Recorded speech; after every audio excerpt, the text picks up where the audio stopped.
E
elevarei do chão.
Bom dia, meus amigos, bom dia, minhas amigas, bom dia, internautas, bom dia a todos que a partir desse momento estarão sintonizados conosco através das redes sociais da nossa Federação Espírita de Rondônia, onde damos início a mais um programa Rondônia Espírita. E hoje temos a grata satisfação de ter um amigo muito querido, Elmo Costa, da Bahia, que tivemos a oportunidade de conviver com ele aqui em Rondônia durante mais de 20 anos. E privado da sua amizade, né? E hoje temos o prazer de recebê-lo em nossas redes sociais, retornando aos lares de Rondônia com a sua mensagem espiritista. Bom dia, meu amigo Elmo. Bom dia, meu irmão Pedro, bom dia a todos os amigos de Rondônia. A alegria é imensa por estar aqui, ainda que virtualmente, mas no coração de todos vocês. Alegria é nossa.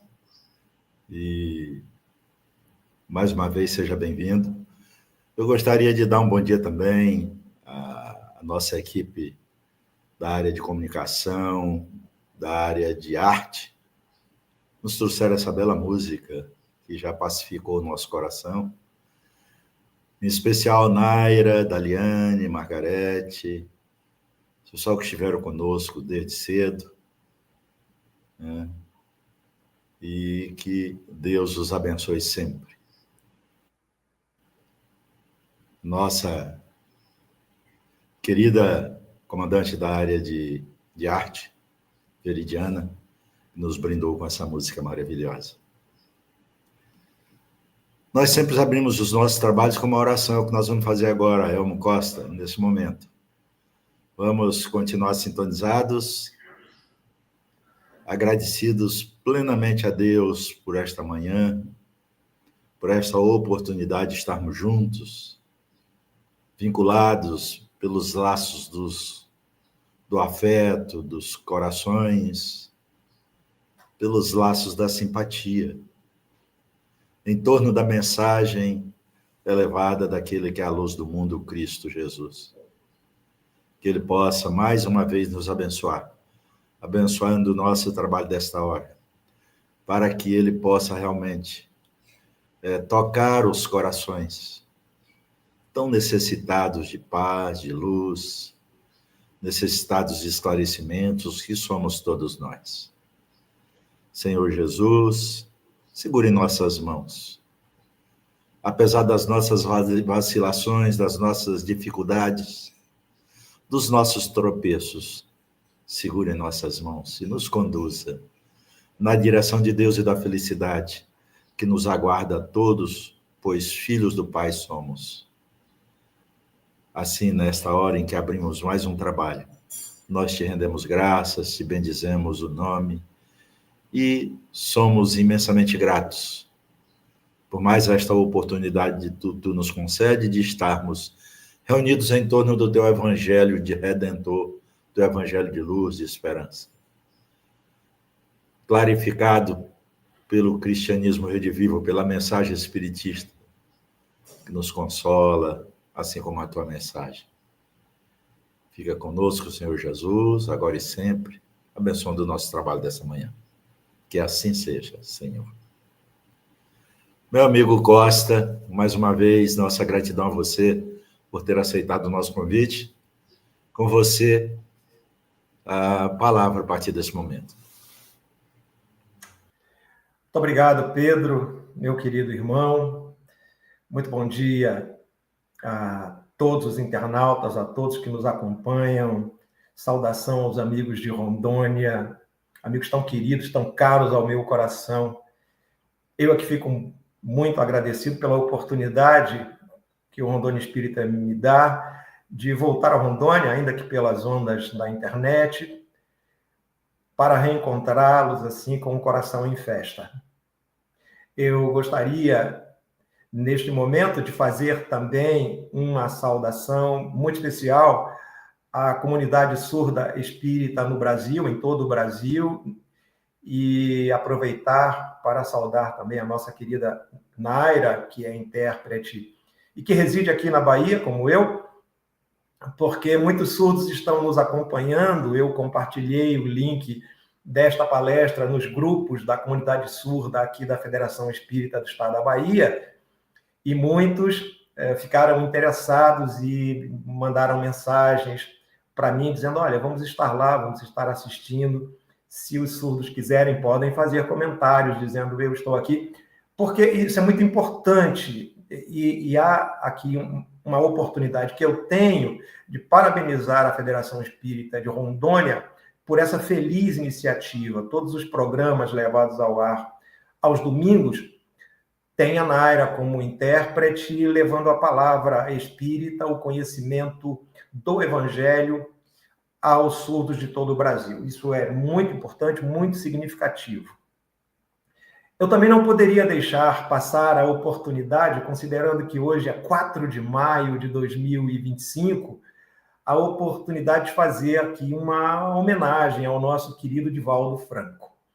Divaldo, amanhã, dia 5 de maio, ele comemora mais uma data natalícia.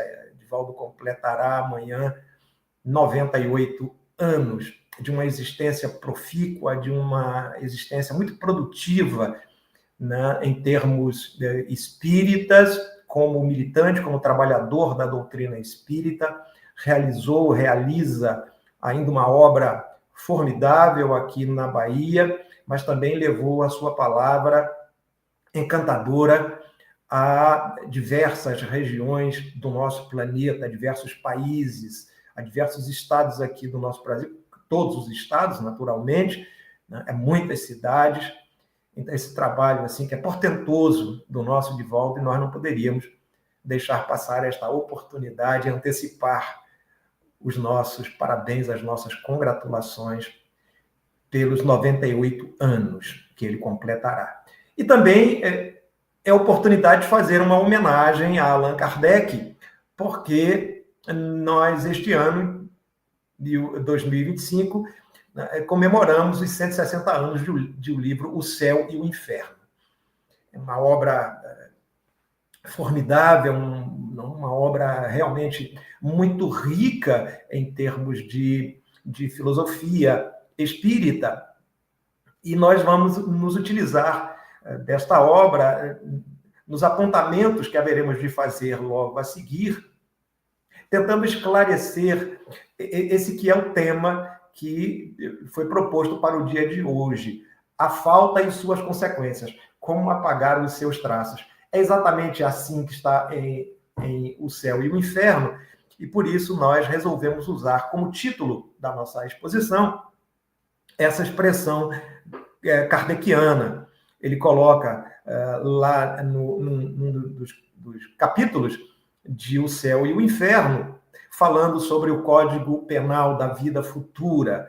Então, a gente vai abordar um pouco desse Código Penal da Vida Futura, exatamente nesse ponto onde Kardec vai trazer os ensinamentos dos espíritos sobre falta, suas consequências e como apagar os traços dessas faltas, que é o que nós queremos saber. Nós erramos, já cometemos o erro, mas agora precisamos saber como é que eu faço para apagar os traços dessas faltas que eu venho cometendo, que eu cometi no passado. E eu estava há uns dias me deslocando daqui de onde eu moro em Lauro de Freitas, estava me deslocando daqui de onde eu moro para Salvador, onde está a sede da Federação Espírita do Estado da Bahia. Eu trabalho na Federação Espírita e tenho que fazer esse deslocamento algumas vezes por semana, um deslocamento de cerca de 35 quilômetros. Não é pouca coisa, considerando que para chegar até a FEB, a gente pega um trânsito muito intenso, muito pesado, na Avenida Luiz Viana Filho, aqui de Salvador, a conhecida Avenida Paralela.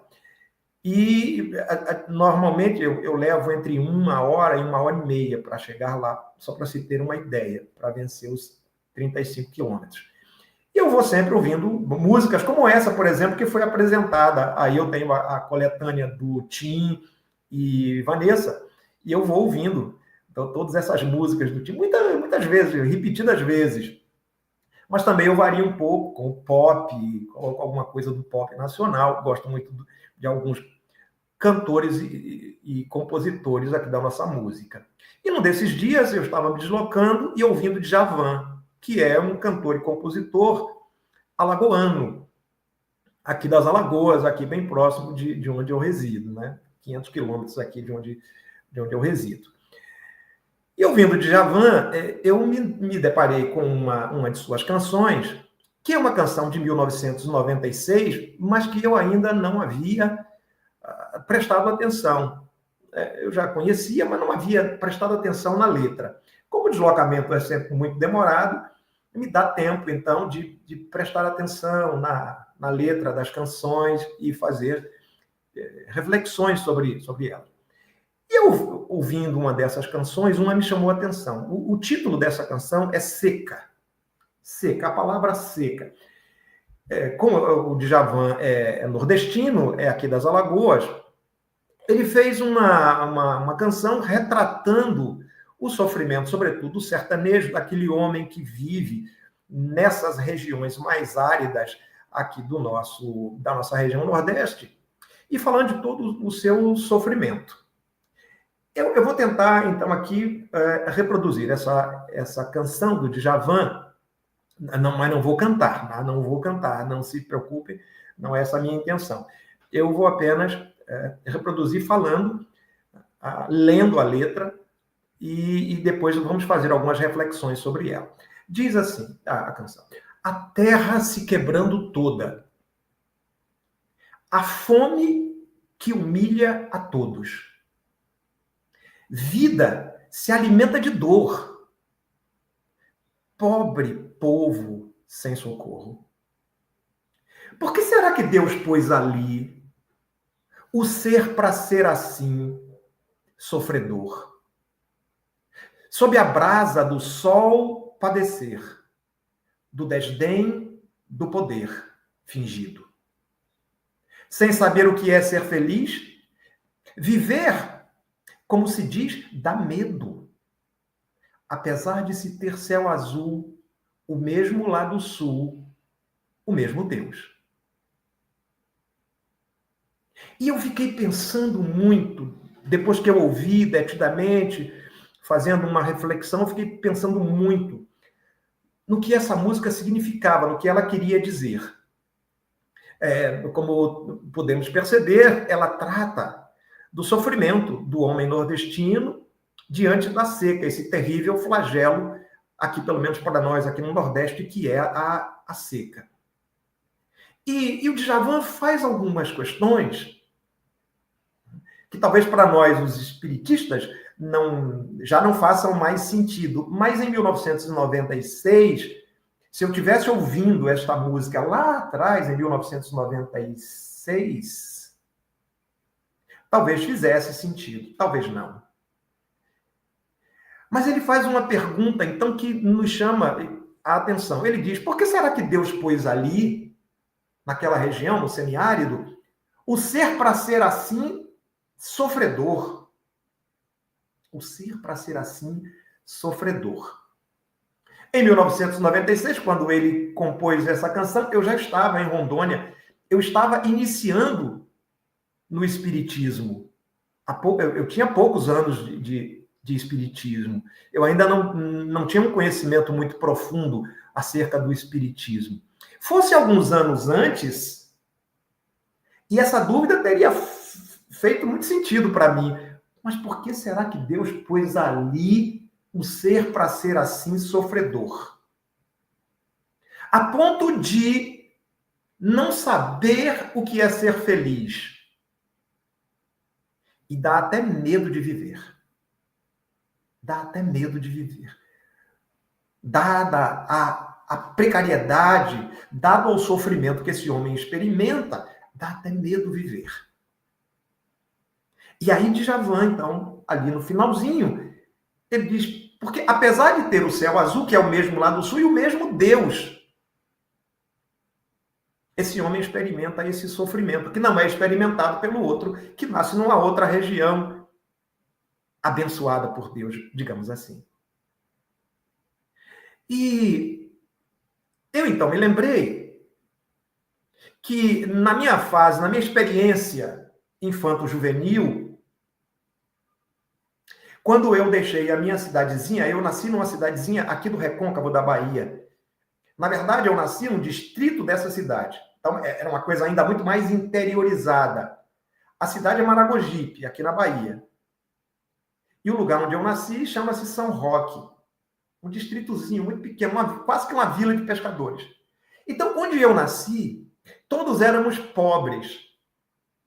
Mas não havia moradores de rua, por exemplo. Não havia ninguém na rua. Dava a noite, todo mundo se recolhia para as suas casinhas e ia dormir. No dia seguinte, todo mundo acordava, ia trabalhar, os pescadores iam pescar, o meu pai trabalhava nos Correios, ia para a agência de Correios. E até os 8 anos, mais ou menos, eu vivi essa experiência na minha infância. Eu não conhecia a miséria. Eu, na verdade, não sabia o que era a pobreza, nem o sofrimento, porque eu vivia aquela experiência onde todos se conheciam, uma cidade muito pequena, todos se falavam, mas não havia pobreza extrema. Todo mundo vivia, todo mundo se alimentava da pesca, do fruto do trabalho. Mas, aos 8 anos, eu fiz uma mudança, eu fui para uma cidade um pouco maior.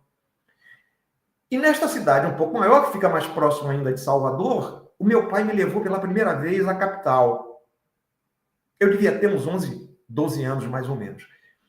E ele me levou à capital, e ele me levou por uma rua, eu lembro bem disso, ficou na minha memória, ficou gravado na minha memória. Ele me levou por uma rua chamada JJ Seabra, aqui em Salvador, mas é muito conhecida assim por Baixa dos Sapateiros. A Baixa dos Sapateiros. É uma rua, né, que é uma rua comercial. E enquanto meu pai caminhava comigo, e eu, assim, encantado com toda aquela grandeza, os prédios muito altos, aquela rua muito movimentada, eu não tinha tido ainda essa experiência, eu vi ali, na calçada da Baixa dos Sapateiros, muitas famílias em situação de rua. E aquilo me chamou muita atenção. Eu era um garoto, assim, tinha uma certa sensibilidade para essas coisas, né? Para as coisas da alma. E então eu fiquei muito sensibilizado com aquilo, e aquilo confrontava com aquela experiência anterior que eu havia tido na minha cidade natal, no distrito onde eu nasci, porque lá não havia pessoas moradoras de rua, não havia pessoas em situação de rua. E eu, então, fiquei por dentro, não conversei com meu pai, porque meu pai também não era religioso, mas eu fiquei por dentro, já nos meus 12 anos, com um certo grau de maturidade, que levou uma das minhas professoras a dizer certa vez à minha mãe, muito preocupada, olha, você precisa ver esse garoto aí, porque ele tem atitudes de velho. Ele pensa como velho, ele fala como velho, e eu ainda era um garoto. Então, eu já tinha uma certa maturidade, não sei se podemos dizer maturidade espiritual, e eu me importava com essas coisas da alma. E eu fiquei pensando, então, mas que Deus é este? Que Deus é este? Porque este não deve ser o mesmo Deus da minha cidadezinha, da cidade onde eu nasci. Porque lá não há pessoas em situação de rua. Lá todo mundo se alimenta, lá todo mundo veste, lá todo mundo sai, conversa, interage. E aqui essas pessoas estão assim, jogadas à rua, ao relento, ao frio e ao calor, muitas vezes. Então, esta dúvida, ela permaneceu, ela povoou a minha mente durante um certo período, mas depois eu comecei a trabalhar, eu fui para a vida militar e eu esqueci um pouco dessas questões da alma e fui tratar da minha carreira. Até que Rondônia me deu as respostas que eu buscava. Mais ou menos em 1992, quando eu entrei pela primeira vez no Centro Espírita Bezerra de Menezes, abençoada casa Centro Espírita Bezerra de Menezes, a quem eu muito agradeço, eu tenho uma dívida de gratidão que é certamente eterna, eu vou levar para toda a minha vida. Quando eu ali adentrei, que assisti pela primeira vez a palestra, eu me encantei com a mensagem, e aí eu disse, eu preciso estudar esta doutrina, porque talvez ela me dê as respostas que eu tanto busco. Porque até ali, para mim, havia duas perspectivas, né? Havia duas perspectivas. Como na música do Djavan, havia duas perspectivas. A primeira perspectiva era Deus não existe. Eu cheguei a pensar nessa perspectiva. Eu nunca defendi assim, mas eu cheguei a pensar nessa perspectiva. Deus não existe. Tudo não passa de um golpe de sorte ou de azar, dependendo da situação que você vive. Por caso do nordestino, um golpe de azar. Aquele homem, ele deu azar de ter nascido naquele lugar. Por uma combinação fortuita de fatores, ele nasceu naquele lugar. Bem, essa era uma explicação. Mas não me bastava. Essa explicação não me bastava. Mas havia uma outra. Deus existe. Mas a sua vontade é caprichosa. Então, eu podia pensar, o homem nasceu ali pela vontade de Deus. Assim como o outro nasce no sul, pela mesma vontade de Deus. É o mesmo Deus, como diz Djavan na sua música. É o mesmo Deus. É o mesmo céu azul. Mas as condições climáticas, as condições econômicas, sociais, são diametralmente opostas. Então, é a vontade de Deus. Mas também esta perspectiva não me bastava. Era muito limitada. Para a minha ânsia de obter uma resposta que fosse satisfatória ao meu espírito. E aí foi exatamente quando eu cheguei no Bezerra de Menezes, comecei a estudar espiritismo e descobri a terceira perspectiva, aquela que poderia realmente responder às minhas dúvidas mais íntimas. Aquele homem está vivendo aquela situação, aquele sertanejo, aquele ser sofredor, homem ou mulher atualmente, homem no sentido gênero, né? Aquele ser está vivendo aquela situação por duas razões. Essa é a perspectiva agora aqui.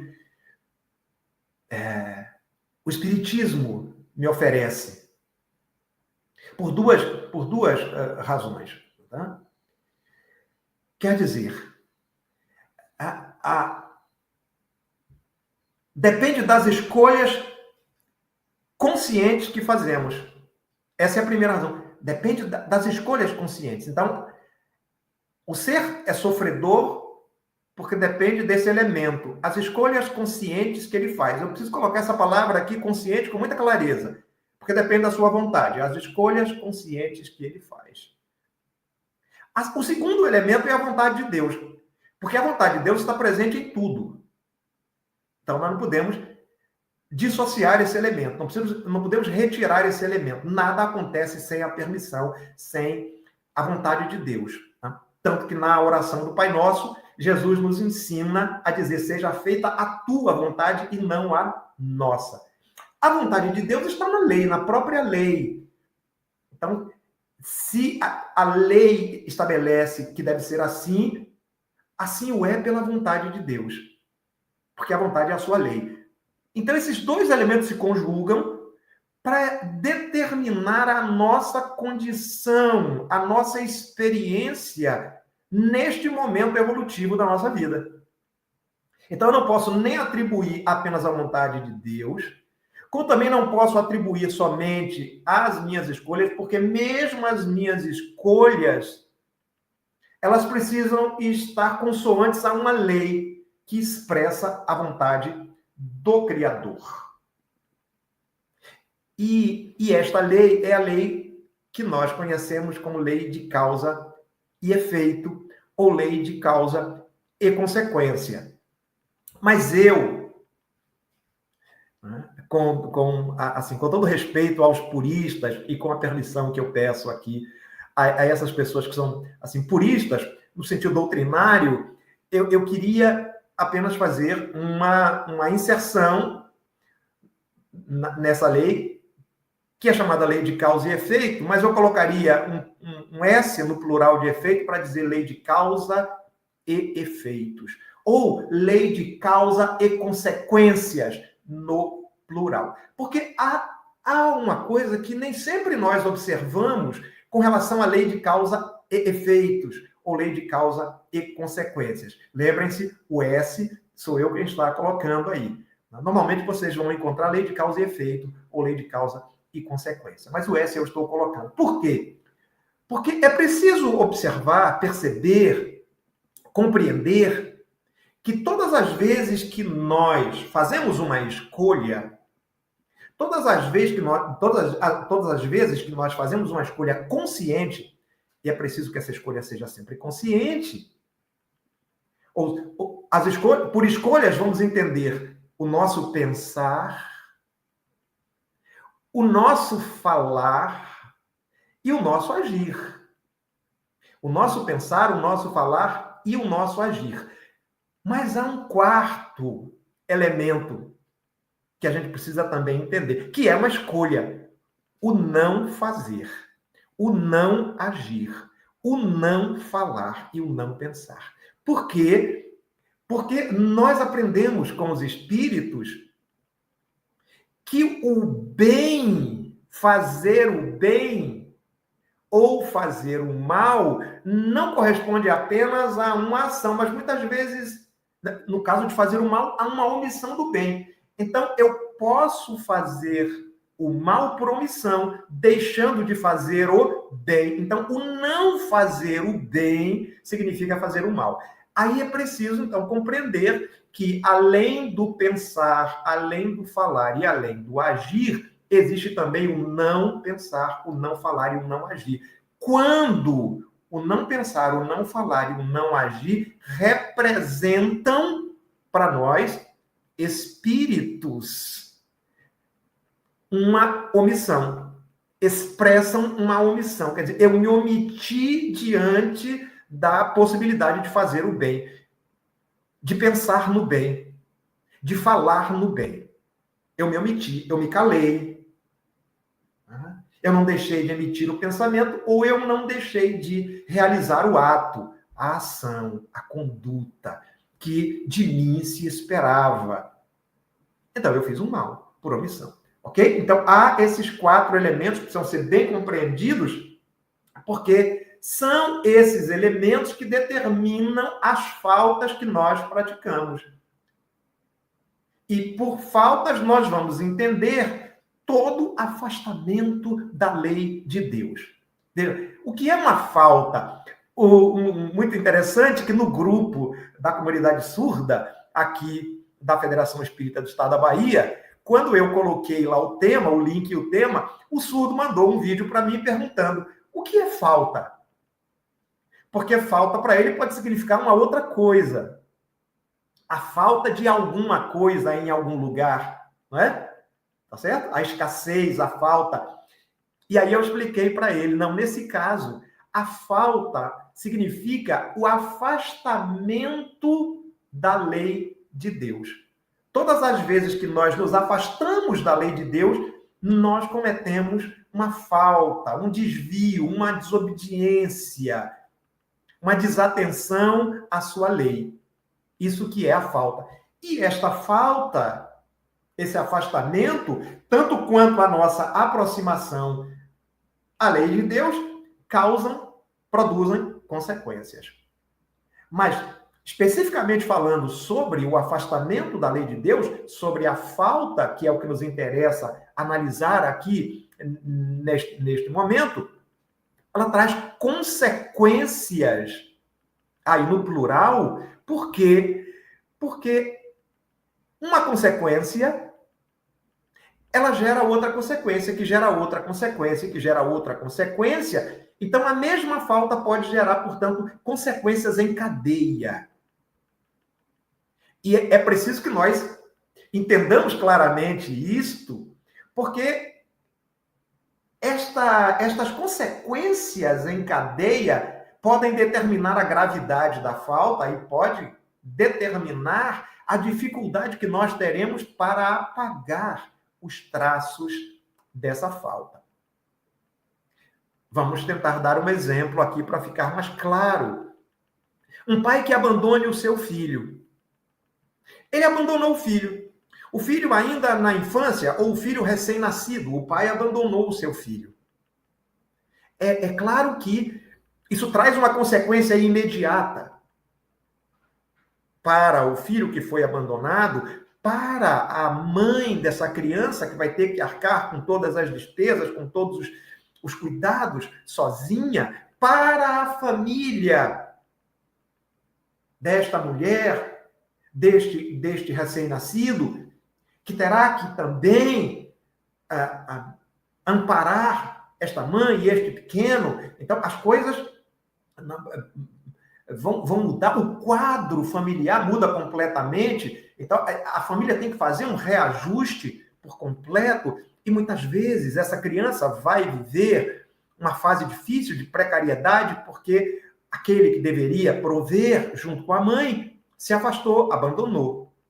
Estas são as consequências imediatas, mas precisamos pensar também que há consequências imediatas e consequências futuras para essa criança que vai crescer sem pai. Pode ser que a ausência do pai seja substituída, não é? Pode ser compensada de alguma maneira pelos avós, por uma outra pessoa que assuma o papel, mas pode ser que isso não aconteça. E que a mãe continue tendo dificuldades para educar essa criança. E essa criança cresce em um nível de revolta que faz com que ela, na fase adolescente ou na fase adulta, assuma comportamentos que vão lhe trazer prejuízos. Prejuízos materiais, prejuízos morais, prejuízos espirituais. É claro que a causa originária de tudo isso foi o abandono do pai. Não retira a responsabilidade do filho pelas escolhas que ele fizer depois, não. Mas a situação do pai se vê agravada por todas as consequências posteriores que foram acontecendo em cadeia. Por isso, lei de causa e consequências. E essas consequências, elas podem não ficar apenas nesta existência. Elas podem se transferir para a existência espiritual. E elas podem se transferir para uma nova existência, ainda como consequências de um ato impensado de uma criatura. Então, quando nós estivermos na iminência de agir, é preciso entender que um ato impensado, um ato de afastamento à lei de Deus, pode causar uma série de consequências desastrosas para o espírito e para outros espíritos que orbitam dentro daquela relação, quase sempre uma relação familiar. Mas pode não ser uma relação familiar, pode ser uma relação de trabalho. Um colega a quem prejudicamos, um colega que nós prejudicamos no trabalho e que, por causa da nossa atitude, ele foi demitido. Observe que a demissão é a consequência imediata, mas quantas consequências posteriores advirão dessa demissão por uma conduta nossa, por um ato nosso? Quando nós podíamos ter feito diferente, fizemos tudo para que aquela pessoa fosse demitida sem razão. Então, é muito importante nós percebemos que dentro desse tema da falta e de suas consequências e como apagar seus traços, uma mesma falta pode gerar consequências muito grandes em cadeia, dificultando a maneira como nós vamos apagar esses traços. Eu costumava, na minha vida de caserna, quando eu queria alertar os meus comandados, não é? Principalmente quando eu era instrutor, quando eu era aqui professor, né? Uma espécie de um professor, e eu queria chamar a atenção dos meus comandados sobre a falta e suas consequências. Claro que eu não falava de espiritismo, mas eu levava assim uma fábula, uma parábola, que era mais ou menos assim, e que procurava deixar claro para eles a necessidade de nós termos muito cuidado com aquilo que fazemos, principalmente com o policial que está na rua, o policial que está trabalhando na rua, e qualquer atitude dele pode gerar consequências muito graves para o indivíduo ou para a sociedade. Então eu dizia para esses comandados, contando essa parábola, olha, um homem tinha um filho e este filho queria viver as aventuras do mundo. Mas o homem naturalmente orientou o filho, disse, não vá, não faz isso, fica aqui na sua cidade, a sua cidade é tão acolhedora, você tem tudo aqui na casa do seu pai, por que você vai querer viver aventuras fora aqui da nossa cidade? Todos aqui nos conhecemos e tal. Mas aquele jovem queria, de qualquer maneira, viver aquela aventura, porque ele achava que o que tinha ali naquela cidade era muito pequeno para ele, era muito pouco, então ele queria viver de qualquer maneira aquelas aventuras. E aí ele pega, né, o pai pega algum dinheiro e dá para ele o dinheiro. Diz, então tome aqui um dinheiro, porque você vai precisar, pelo menos no início, você vai precisar desse dinheiro. Estão lembrando da parábola do filho pródigo, né, de Jesus. É mais ou menos assim, mas essa tem umas diferenças. Então, o jovem sai com aquele dinheiro que o pai lhe dá, ele sai, e o que ele faz? Ele vai viver aventuras. Então, ele sai com amigos para bebedeira, para farra, ele vai para balada, assim, termos de hoje, não é? Vai para balada e ele bebe muito, ele sai com mulheres, ele joga, ele vai para o jogo, ele comete todos aqueles excessos que nós bem conhecemos, assim. Então, o dinheiro acaba, ele não consegue emprego, não consegue nada, e aí ele resolve voltar para a casa do pai. Arrependido, ele pensa em voltar para a casa do pai. Ele se arrepende do que fez e volta para a casa do pai. E diz, pai, eu estou arrependido do que eu fiz. Eu peguei todo o seu dinheiro, o dinheiro que você me deu, eu nem tinha feito nenhum esforço para ganhar esse dinheiro, o dinheiro não era meu, mas você me deu o dinheiro. E eu gastei todo o dinheiro com jogos, com mulheres, com bebidas, com amigos, com prazeres de maneira geral. Eu gastei todo o seu dinheiro. Mas agora, arrependido que eu estou, eu quero me tornar um homem justo. Olha a pergunta dele, eu quero me tornar um homem justo. O que é que eu devo fazer para me tornar um homem justo? O senhor que é um homem sábio, né, já viveu muitos anos, o que é que eu devo fazer? Aí o pai, ele pega uma tábua, ele pega um saco de pregos e um martelo, dá àquele jovem e diz ao jovem, você lembra de tudo que você fez, de todo o mal que você praticou, de todos os erros que você cometeu? Em outras palavras, você lembra de quantas vezes você se afastou da lei de Deus? O jovem diz, lembro. Eu lembro de tudo. Está tudo aqui dentro da minha cabeça. E é isso que não me deixa sossegado, porque eu me tornei uma pessoa infeliz. Eu cometi todos esses erros e me tornei uma pessoa profundamente infeliz. E aí lembramos da questão 614 de O Livro dos Espíritos, que é exatamente assim. Quando Kardec perguntou se a lei natural era a lei de Deus, e os espíritos responderam, sim, a lei natural é a lei de Deus. É a única verdadeira para a felicidade do homem. Questão 614. É a única verdadeira. Só é infeliz quem dela se afasta. Então, provando, no caso desse jovem, que ao se afastar da lei de Deus, ele se tornou um homem infeliz, portanto, voltou para casa e aí pede ao pai um conselho. Como é que eu posso ser justo? O pai lhe entrega a tábua com os pregos e com o saco de pregos e com o martelo, e diz a ele, bom, já que você se lembra de tudo que você fez, vá agora e onde você praticou um erro, uma falta, um equívoco, quando você lembrar, você prega um prego na tábua. Então você olha ali um homem caído, a quem você incentivou a bebida, o jogo, ali uma mulher a quem você levou à prostituição, ali uma família a qual você destruiu. Tudo isso você vai, então, pregando pregos na tábua. E o jovem fez isso. seguro de que ao fazer ele estaria justo. Ele estaria justificado com a lei de Deus. Então ele foi, a tábua ficou repleta de pregos, e ele volta, e aí, pai, olha aqui, ó, a tábua cheia de pregos. Significa que eu já sou um homem justo? O pai coçou assim a barba, como eu estou fazendo agora, e disse, não, você ainda não é um homem justo. Não é. Mas como é que eu devo fazer? O que eu devo fazer para me tornar um homem justo?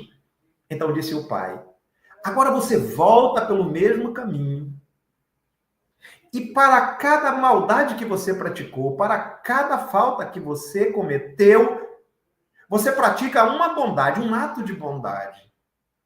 E ao praticar o ato de bondade, você retira o prego da tábua, até que não reste nenhum. Tudo bem? O filho disse, tudo bem. Se o senhor está mandando, e se o senhor está me dizendo que isso vai me tornar um homem justo, eu faço.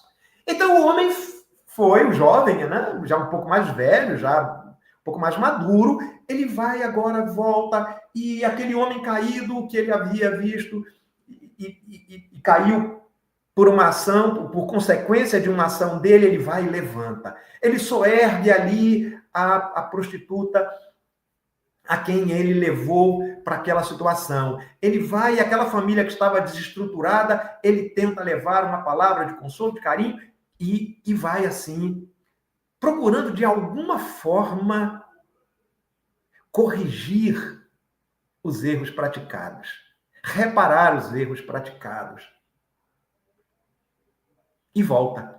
Volta finalmente quando nenhum prego resta na tábua, porque para cada bondade que ele fazia, ele retirava o prego. Cada bondade ele retirava o prego. Quando não restou mais nenhum, ele voltou. E ele volta com um sorriso nos lábios, com o coração em festa, dizendo, agora eu sou um homem justo. Agora, finalmente, quer ver? E ele vai, mostra a tábua ao pai e pergunta, pai, finalmente eu sou um homem justo, não sou? E o pai de novo faz aquele movimento, assim, como estivesse pensando, analisando a situação em profundidade, e diz ao filho, filho, olhe a tábua. E o filho olha para a tábua, e o pai diz, percebe? Foram-se os pregos foram retirados, mas ficaram as marcas. Ficaram os traços. As marcas das suas ações estão ainda na tábua. Então, o filho, de alguma forma, ele fica frustrado com aquilo, porque todo o esforço que ele fez, tudo aquilo que o pai mandou ele fazer, não resultou naquilo que ele desejava, que era se tornar um homem justo. E o pai, então, que era espírita, agora eu vou colocar esse elemento aqui, era espírita, e que conhecia a questão 879 de O Livro dos Espíritos, questão 879 de O Livro dos Espíritos. Então o pai vai dizer ao filho assim, né? É claro que esse elemento eu estou acrescentando, tá? Isso não existe na parábola original, é um acréscimo que eu estou fazendo aqui, didaticamente falando. Então o pai vai dizer assim, você deve analisar a questão 879 de O Livro dos Espíritos. O que diz a questão 879 de O Livro dos Espíritos? Kardec perguntou qual seria o caráter do homem. Eu vou colocar o homem aqui como ser, do ser humano. Qual seria o caráter do ser humano que praticasse a justiça em toda a sua pureza? Vejam só, porque Kardec não quer só falar de justiça, ele quer falar de justiça em toda a sua pureza. Qual o caráter do ser humano que praticasse a justiça em toda a sua pureza? E aí a resposta dos espíritos é formidável, é fantástica e é uma lição para todos nós. Ele diz: o do verdadeiro justo. O do verdadeiro justo. A exemplo de Jesus. Ele diz: o do verdadeiro justo, a exemplo de Jesus. Jesus foi o verdadeiro justo. Por quê? Porque ele vai dizer: praticaria o amor e a caridade. Então, para que a justiça seja praticada em sua maior pureza, ao elemento justiça, você precisa juntar o elemento amor, considerando que a caridade é a manifestação concreta do amor. Então, amor e caridade se completam, porque enquanto o amor é esse sentimento abstrato que a gente não consegue mensurar, a caridade é a manifestação concreta, objetiva do amor. Então, vejam, ao elemento justiça, você precisa juntar o elemento amor e caridade para que a justiça esteja completa em toda a sua pureza. Só assim é que nós apagaremos os traços das nossas faltas. E por consequência, ao apagar os traços, todas aquelas marcas, quer dizer, todas aquelas consequências do nosso afastamento da lei de Deus, dos nossos equívocos, das nossas faltas conscientes, estariam eliminados da nossa história evolutiva. Então, o ensinamento que ficou da parábola é que o jovem, ao praticar a justiça, porque o pai determinou, não havia praticado a justiça ainda em toda a sua pureza. Acontece conosco também. Nós, muitas vezes, praticamos a justiça, mas não praticamos na sua maior pureza. Por quê? Porque ao elemento justiça, nós não adicionamos o elemento amor ao próximo e a caridade, sem os quais, dizem os espíritos elevados, não haverá verdadeira justiça e, em consequência, os traços das nossas faltas, dos nossos equívocos, não serão completamente apagados. E é por isso que lá no Código Penal da Vida Futura, quando Kardec, no item 16, ou no artigo 16, como vocês quiserem, no item 16, quando ele fala das condições para que nós consigamos apagar os traços das faltas e das consequências que nós praticarmos, ele traz 3 elementos. O primeiro elemento é o arrependimento. Então, Allan Kardec vai escrever, segundo os ensinos dos espíritos, que o primeiro passo que nós precisamos dar é o arrependimento. O jovem se arrependeu. O jovem se arrependeu. O segundo passo, e esse arrependimento tem que ser sincero, dizem os espíritos, não pode ser um arrependimento dos lábios para fora, precisa ser sincero. O segundo passo necessário é a expiação. E a expiação é sofrer as consequências com aqueles a quem nós prejudicamos. Exatamente quando o jovem vai e quando o jovem soergue o caído, quando o jovem ampara a mulher, quando o jovem tenta reajustar a família que ele ajudou a desagregar, né? Então, quando ele está fazendo isso, ele está, de alguma forma, sofrendo também as consequências do que ele fez. Ele está experimentando aquela dor daquilo que ele fez. Quando ele volta finalmente, no terceiro passo, né, agora, para participar, tentar de alguma maneira, né, fazer com que aquelas pessoas a quem ele prejudicou, elas possam, né, retornar à condição anterior em que se encontravam e seguir na sua trajetória evolutiva, dar condições a ela de fazer isso, ele está no processo reparativo, reparador da reparação.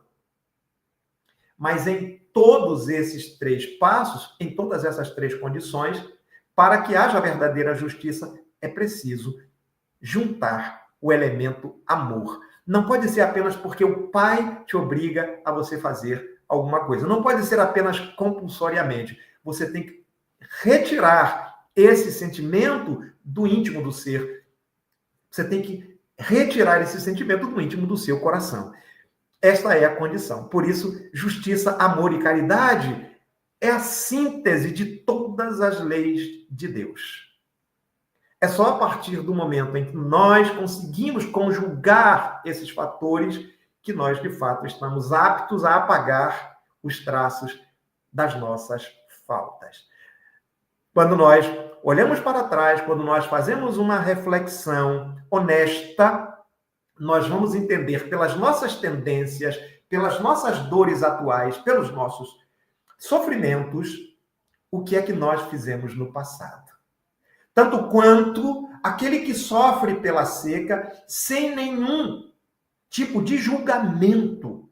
Porque Jesus disse, não julgueis. Então não devemos fazer nenhum tipo de julgamento, tentar entender por que ele está naquela condição. Mas é preciso reconhecer que se ele está naquela condição, não pode ser fruto do acaso. E não pode ser unicamente pela vontade de Deus. É preciso que haja o elemento, vontade do Espírito, escolha consciente, livre arbítrio, como determinante da condição em que eu me encontro na atualidade, neste momento. E aí, eu, então, como comecei com uma canção, eu vou terminar com uma outra que agora fala de esperança. Para nós que erramos no passado, e todos nós erramos, naturalmente, porque ainda estamos aqui neste mundo de expiações e de provas, então é sinal de que nós erramos no passado e ainda estamos errando no presente, mas sempre com a possibilidade de nos arrependermos e de repararmos as nossas faltas enquanto é cedo. Fazendo isso enquanto é cedo, fazendo isso agora.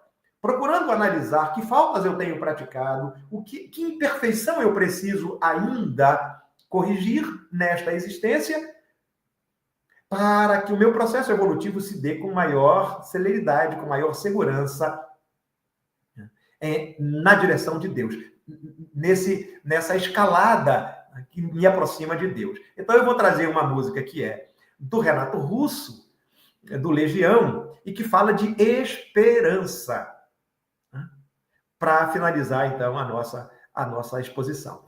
Renato disse assim, quando o sol bater na janela do teu quarto, lembra e vê que o caminho é um só. Por que esperar? Se podemos começar tudo de novo agora mesmo. A humanidade é desumana, mas ainda temos chance, porque o sol nasce para todos. Só não sabe quem não quer. Quando o sol bater na janela do teu quarto, lembra e vê que o caminho da verdade e da vida, este acréscimo é meu, que o caminho da verdade e da vida é um só. Jesus é o sol. Jesus é o caminho. É o sol das nossas almas. Agradeço profundamente a oportunidade e deixo a todo o povo de Rondônia, aos meus amigos espíritas de Rondônia, especialmente a Pedro, não na pessoa de Pedro, eu cumprimento todos os meus amigos queridos de Rondônia, eu deixo meu caloroso e fraternal abraço, meu querido irmão Pedro Barbosa. Obrigado, Naira, pela interpretação. Gratidão é nossa, querido amigo, de tantos anos. Uma alegria estar aqui ao seu lado, mesmo virtualmente, bebendo dessas palavras sábias que você nos trouxe nessa manhã, que muito nos tocaram. É sempre uma alegria estar com você. Antes de passar a palavra a você, meu amigo, para que faça a nossa oração, mais uma vez, nossa gratidão a todos que estiveram conosco nessa manhã e aqueles que haverão de estar, porque o nosso programa fica à disposição, e esse é o objetivo. Tem uma playlist aí com mais de 200 palestras, para que aqueles que quiserem podem escolher o tema, o palestrante, e poder beber na fonte límpida e pura da mensagem espiritista. Mas eu gostaria de fazer um agradecimento especial aos nossos parceiros que transmitem o nosso programa. São vários esses parceiros que retransmitem o Rondônia Espírita. Nós temos o SEAC de Jequié, na Bahia. Nós temos a Sociedade Espírita Caminho, Verdade e Vida, aqui de Rondônia, a Rádio Portal da Luz. Nossa gratidão aos companheiros do Portal da Luz. Casa Espírita Seara de Luz também. Os amigos da TV Secal e tantos outros que retransmitem o nosso programa, a nossa gratidão profunda, a nossa gratidão de coração, a Rádio Portal da Luz também, o programa lá do meu queridíssimo amigo Orson Pirto Carrara de Matão, que também retransmite o nosso programa, o canal do Orson. Então, são muitos canais que retransmitem o nosso programa. Então, você está chegando a vários lugares do nosso Brasil, meu amigo Costa. Então, gratidão a todos. A única palavra que a gente pode falar é gratidão a Deus, aos benfeitores amigos espirituais e a todos os companheiros de jornada que estão conosco nessa tarefa de promover a difusão da mensagem espiritista. Mande um alô para a comunidade surda, Pedro. Isso. Parabéns a você pelo trabalho com essa comunidade, né?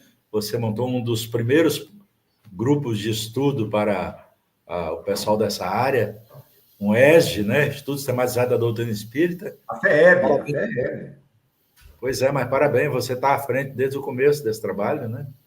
Com outros companheiros. Parabéns. Naira. E eu gostaria de pedir você para fazer a nossa prece de encerramento dos trabalhos de hoje. Gratidão a Deus. Vamos, Pedro, com muita alegria. Vamos orar.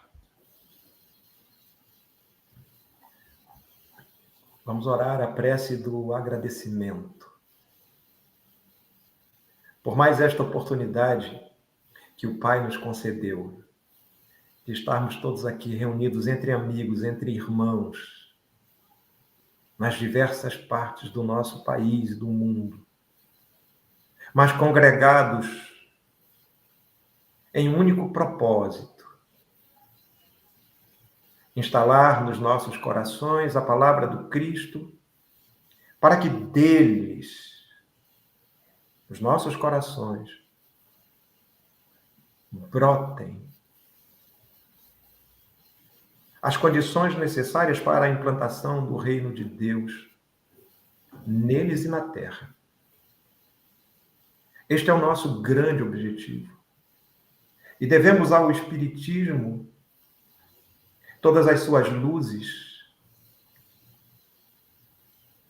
esse manancial de bênçãos que nos chega,